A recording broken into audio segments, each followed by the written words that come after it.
Nah, ini tantangan yang kedua keluarga kita. Tantangan yang ketiga yang terakhir adalah foya-foya, hura-hura, kemubaziran. Yang ketiga ini, para jamaah yang dirahmati Allah, tentu kita ini berharap keluarga kita ini menjadi keluarga yang tidak berfoya-foya atau tidak boros. Tapi menghindarkan keborosan, menghindarkan foya-foya ini menjadi problem yang cukup berat. Apalagi keluarga yang tinggal di kota besar seperti Semarang, Surabaya, Bandung, Jakarta. Sudah menjadi tren masyarakat untuk berhidup sesuai dengan perkembangan situasi.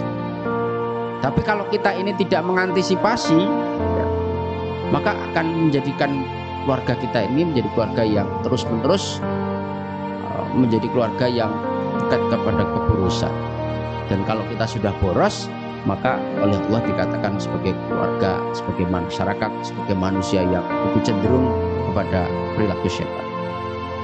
Itu. Dan ini kita bisa lihat bagaimana supaya kita itu, anak-anak kita, keluarga kita itu menghindarkan sikap foya-foya, sikap fun.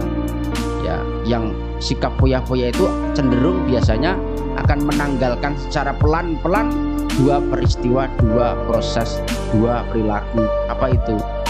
Biasanya mereka itu suka meninggalkan sholat.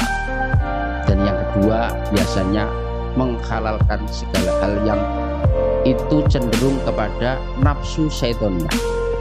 Itu. Allah berfirman dalam surat Maryam 59, A'udzubillahi minasyaitonirrajim, Bismillahirrahmanirrahim.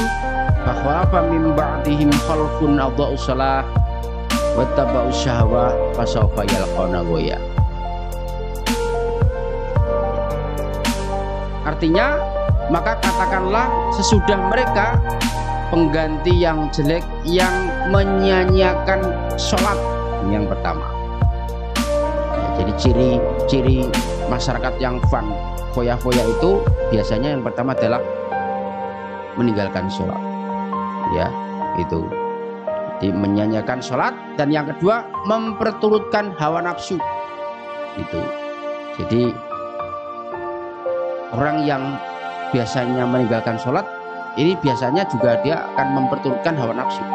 Dua ini menjadi apa? Menjadi satu kesatuan. Itu. Jadi yang pertama, suka meninggalkan sholat. Nah, kalau sudah ada tanda-tanda kita itu melihat keluarga kita ini sudah biasa, susah sekali untuk diajak sholat, hati-hati. Anak kita misalnya sudah berumur, itu sudah mulai balik, yang laki-laki, yang perempuan, kok susah sekali diajak sholat di masjid, sholat jamaah di rumah, kok susah sekali, hati-hati. Ini bagian tanda-tanda dari firman Allah yang harus kita antisipasi. Dan yang kedua adalah memperturutkan hawa nafsu. Kata Allah, nafsu itu cenderung kepada perbuatan yang buruk, la amaratum bisu, illa rahimah rabbi, kecuali nafsu yang telah ditundukkan berdasarkan kasih sayang Allah. Jadi nafsu syaitoniah itu segala macam yang tanpa memperkirakan terlebih dahulu kehalalan. Contoh, nafsu makan tidak terkontrol, itu juga membahayakan. Kalau ada nafsu lain, nafsu syahwat tidak ditundukkan, akan mempengaruhi kehidupan kita. Kasus-kasus yang terjadi di akhir-akhir ini, satu di antara adalah susah untuk mengendalikan nafsu. Heboh di negeri kita sekarang ini, para jamaah. Kenapa demikian? Karena tidak bisa menundukkan nafsu. Nafsu apa? Ketamakan dunia.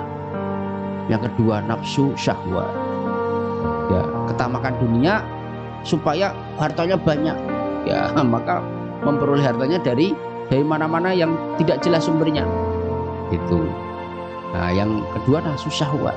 Bahaya ini. Jadi dua nafsu yang akan mempengaruhi kehidupan kita. Yang pertama nafsu makan, ini mulut, perut. Nah, kemudian yang berikutnya adalah syahwat di bawah perut.